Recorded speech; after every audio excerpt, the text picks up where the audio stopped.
के साथ में अन्याय करता है, कम्युनिस्ट आगे खड़ा। আগামী 2রা ও 3রা আগস্ট আসানসোল শহরের গুজরাটি ভবনে ভারতীয় কমিউনিস্ট পার্টি জেলা সম্মেলন অনুষ্ঠিত হবে। তার প্রাক্কালে বুধবার বিএনআর কমিউনিস্ট পার্টির দপ্তরে কুলটি শাখার সম্মেলন অনুষ্ঠিত হয়। জেলা সম্পাদক তাপস সিনহা জানান, তাদের সংগঠন জেলা সম্মেলন হবার আগে সমস্ত শাখা সংগঠনের সম্মেলন করতে হবে। বুধবার কুলটি শাখার সম্মেলন অনুষ্ঠিত হয়েছে।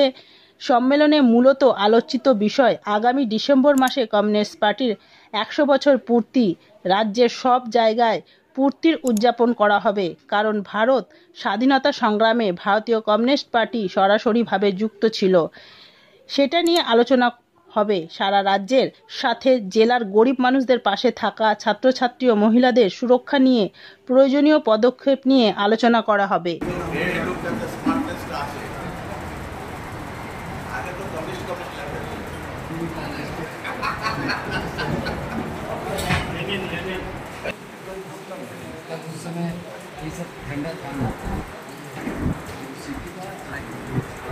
Green Asansol, clean Asansol.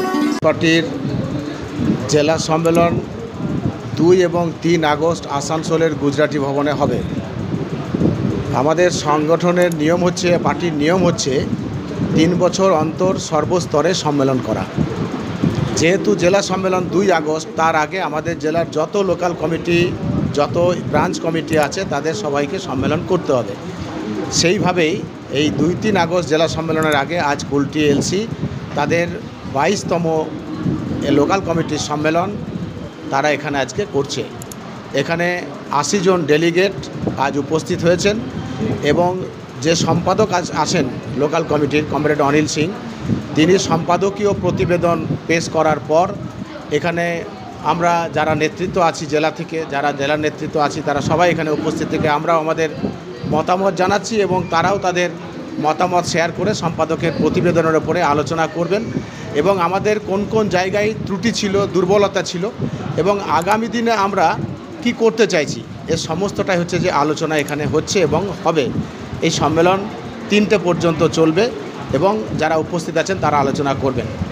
এখন বিষয় হচ্ছে যে আমাদের কমিউনিস্ট পার্টি মূলত যারা স্বাধীনতা আন্দোলনের প্রেক্ষাপটকে তৈরি করেছিল, স্বাধীনতা আন্দোলনে যাদের সবথেকে একটা বড় অবদান ছিল, সেই কমিউনিস্ট পার্টির 100 বছর এখন আমরা প্রতিষ্ঠার 100 বছরে আমরা পা দিয়েছি। আগামী 26শে ডিসেম্বর পুরো 100 বছর হবে। ফলে এই সময়ে পার্টির 100 বছরে আমরা চাইছি যে সারা রাজ্যের পাশাপাশি আমরাও আমাদের জেলাতে মানুষের কাছে নিবিড় সম্পর্ক স্থাপনের মধ্য দিয়ে আমরা আমাদের কমিউনিস্ট পার্টিটাকে আবার এখানে শক্তিশালী করে দৈনন্দিন জীবন জীবিকার প্রশ্নে, মানুষকে সুরক্ষিত রাখার প্রশ্নে, ছাত্র যুব মহিলাদেরকে নিরাপত্তা দেওয়ার প্রশ্নে আমরা আবার লড়াই আন্দোলন সংগঠিত করে জেলাকে আরও শক্তিশালী করব। আমি তাপস সিনহা, জেলা সম্পাদক, ভারতের কমিউনিস্ট পার্টি, পশ্চিম বর্ধমান জেলা পরিষদ।